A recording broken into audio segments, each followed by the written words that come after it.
Welcome everybody to the first edition of Coffee with Kofi. And this edition is sponsored by the good fellas at Beirut Cafe, located at 209 Spears Road in Oakville. So today, I welcome you to our little discussion over a cup of coffee with none other than the mayor of Oakville, Mayor Rob Burton. Thanks for coming out, Mayor. Good to see you, Steve. Good coffee. Yes, it's been a pleasure. I thank you again for your time.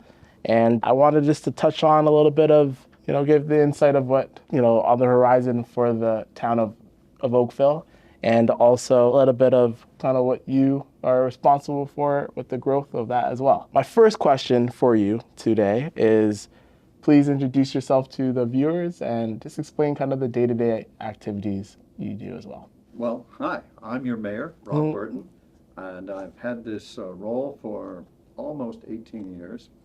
And on December 1st, I'll be 18 years plus 1 day and pass into history as the longest serving mayor in Oakville history. Wow, that's incredible.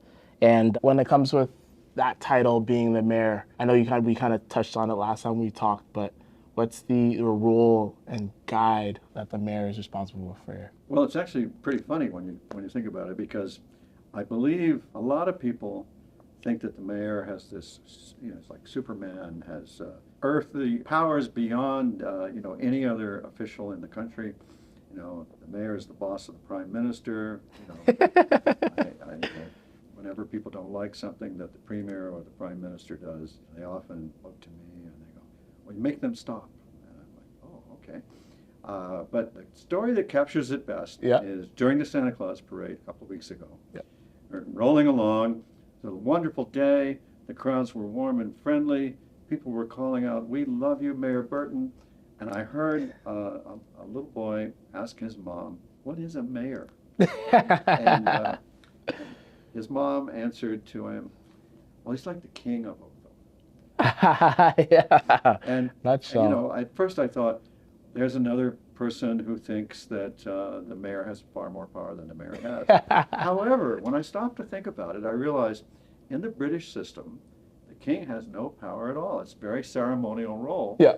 You open Parliament, and and you wear fancy stuff, and you go to public progressions, and you have parades. Yeah. But there's absolutely no off with their head. And so I thought, oh, well, maybe it is a pretty accurate description. The real description, though, is there's a law of the legislature that organizes cities. It's called the Municipal Act, of all things. Mm-hmm. And in it says that all decisions are made by council. And even with the year-old or year-and-a-half-old strong mayor powers that were introduced for 50 of Ontario's 400-odd cities, it's still true that, by and large, decisions are made by council. And so your real role as mayor is to chair a meeting and try to help everybody make a positive contribution to the decisions. Mm-hmm. And to the extent that you can, try to keep people from yelling at each other. Yeah. Get to a decision and a goal straight ahead, right? Just keep it positive. Right. That's awesome. Which I think leads me into the next question. And I'm a real estate agent, and I find it's very important to see what's coming up next in the given towns and per se. What would be the top priorities for Oakville's development over the next 5 years? Over the next 5 years, you can count the first super project is adjusting our official plan that guides growth and development to conform to the province's new legislation. We're created by the province, and we are required to conform to the province's legislation. Yeah. Once upon a time, not that long ago, maybe 40 years ago, 35 years ago, there were almost 1,700 cities, municipalities in Ontario. And one day, the premier of the day walked into the legislature, and very soon thereafter, Ontario had 444 cities. Jeez. A bunch of cities got told, you meet you Yeah. and meet you and make friends because you're now one group. Yeah. And, sort it out among yourselves who's going to still be standing, who's still going to be on the council, who's still going to be a mayor, and all that kind of stuff. And, there were plenty of people who didn't, there were plenty of mayors and councilors who didn't like it, and it happened anyway. Yes. Is there anyone in particular you're most excited for in terms of that next 5-year plan, 10-year plan per se, or? Well, the I suppose most important thing that we're doing on that bears on real estate Mm. is we have a target of a couple, 3,000 homes a year to be created in Oakville to reach by 2031 33,000 new homes, Wow. and that's going back from say 2021. So over that 10 years, we're supposed to ensure that 33,000 homes can be created. We don't Wow. actually build them. So if you're in real estate, or if you want to move to Oakville, there's going to be lots of opportunity for both classes of people. Yeah. There's going to be things to buy and sell. So real estate agents are going to be needed. And there's going to be opportunities to move into Oakville. Yeah. And so new residents are expected. Yeah. Yes. And when it comes to that, comes the infrastructure, which I see, especially on the 16 Mile Creek project. It looks like it's coming along, and it looks amazing, the work that's been done. So I became mayor 18-ish years ago because I didn't think the town had been keeping up with the really fast growth that we experienced in the 90s. Mm-hmm. So it's been my pleasure to preside over building a whole bunch of community facilities. Yeah. The new community facility that you're talking about, the community center on Neagawa and Dundas, just a little above Dundas on Neagawa, is our newest community center. And when it's done, it'll be the biggest one that we have. Yeah, it looks incredible. And then as Oakville north of Dundas continues to grow, we'll need to build another one in the general area of Trafalgar and Burnhamthorpe. Oh, wow. So, incredible. So we're not done. and in fact, if you look over history, Oakville is about 200 years old. And about 200 years ago, our population started out as a few hundred. Yeah. And if you look at our population growth over the last 200 years, on average, we've doubled our population every approximately 30 years. And so if we're 225,000 or 230,000, and we don't know what the number is exactly because the census isn't until 2025, and I think they tell us the result in 2026. But anyway, in another couple of years, we'll find out where we are now. Yeah. But we estimate that we're around 230,000 some. Wow. So if we double again in 30 years, you could expect us to be 450, 460, something like that. The thing about successful cities is that they grow. Yes. And I know everybody loves the fact that we call ourselves the town of Oakville, but I have to tell you, the facts are that in Ontario, you can call yourself anything you want. Yeah. Okay. For the legislature's purposes, we're all municipalities. Yeah. And so as a result, Oakville is a city that calls itself a town. Okay, that's interesting. And acts like a village. That's actually a conversation my mom and I have often about that. And it's that we got it from Mayor Burton himself. That's interesting. Yeah. And by the way, that lovely three-part phrase is not original with me. A 6-term mayor of Oakville, Harry Barrett, who served from like 1972 to 1983, he originated that. He's also famous for, in my mind, when I met him, so I moved here about 30 years ago, and I met him, and he's a wonderful, funny man. He's passed now, of course, but he was speaking proudly of the Oakville Center for the Performing Arts, which was he said was Oakville's centennial project. Yeah. And I knew that it had been opened in 1977. And so I said, just gently teasing, I said, wasn't centennial year 67? And he looks at me and he goes, well, Rob, this is the way it is. This is Oakville. Before we actually do a thing, we like to talk about it real good. Hype it up, right? Well, it helps explain why sometimes progress seems slow. Yeah. Because we really take that public consultation seriously. Seriously, there you go. Which kind of spins on to the next question. And what do you feel makes Oakville such a desirable location for people? Oh, the people. Yeah? And in fact, if you look at the history of our really big growth, when we left, I mean, after World War II, we were still a little village of just a few thousand. Hmm. Uh, and it was when the Ford plant came in the early 1950s that growth really took off. And what we've done ever since has been to attract the best and the brightest from around the world. Okay. And if you look at the Statistics Canada, they do the census and then they break it down and they do a document. It's a wonderful document. Every 5 years they update this thing. It's called the Community Profile. And if you go look at that, what you're going to see is that all the cool countries and nations in the world are here in Oakville. Yeah. And almost by definition, it's the best and the brightest from those places. One of the fastest growing, the three biggest would be, well, the two biggest for sure would be Asian and South Asian. Hmm. But one of the fastest growing, there's two really fast growing inputs, Nigeria, Yeah. and I'll just say generally Hispanic. Yep. Largely from South America. Hmm. And we really benefit as a community from that because when I moved here 30 years ago, we were still a pretty quiet place, Hmm. and we didn't have quite as much as diversity as we have today. Yeah. The result is we didn't have as many choices Yeah. of people to meet and hang out with. Our kids didn't have as many choices for friends. We didn't have as much choice for cuisine and cultures. And so we've been really enriched in terms of just how interesting life can be in Oakville. Hmm. It's true. Yeah, it's grown so much, and I find a major driver of that is with our, the good school system that we have over here too, right? A lot of people are coming in here. Diversity is picking up.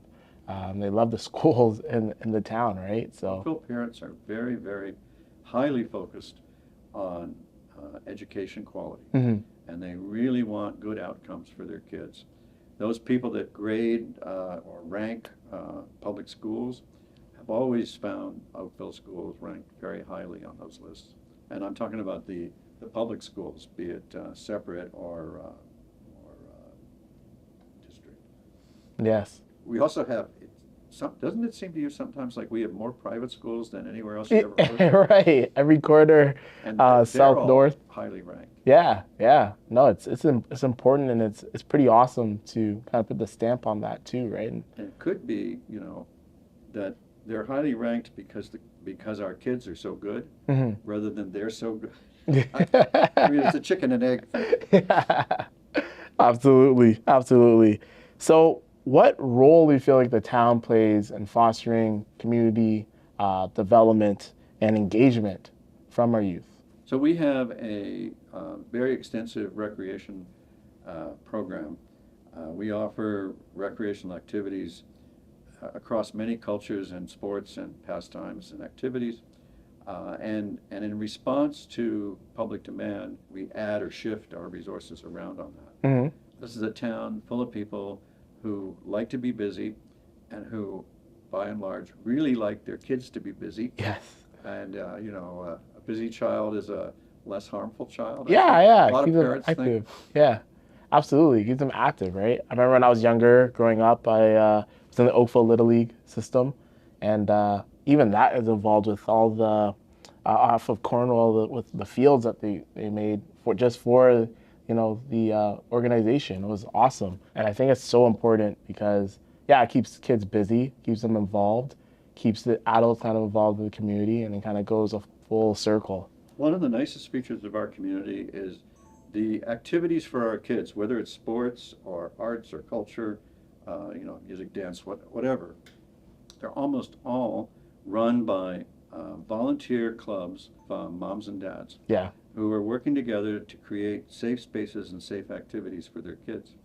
And the most wonderful thing about that culture is everybody, I say to my new friends, the warmest welcome in Oakville is for a willing pair of hands when there's group work to be done. Yeah. You want to get accepted? Show up to an organization that you or your kids is participating in Yeah. and offer to help. you'll be the most popular person overnight. It's so true. Everyone's willing to do a helping hand, and it shows, right, with the support, with the engagement, right, and the community involvement in the town. We're a community that appreciates people who pitch in and do their part. Absolutely. And then when it comes to the next steps, let's say in Oakville, right? When it comes to the town, where do you see it going from here? I know you kind of pushed the initiatives forward. Where do you see it going forward now after? Well, my vision that so far has been sort of ratified by the voters 5 times has always been that we protect our green space. Yeah. We increase our recreational activities. We keep up with growth, basically. And we try to operate as efficient and fiscally responsible a local government as possible. The success that we've had there is reflected in the fact that we've almost always had lower tax increases than our neighbors. This particular budget season that we're in right now, I'm confident that we're going to again look really good compared to our neighbors. I mean, we strive all the time for efficiency.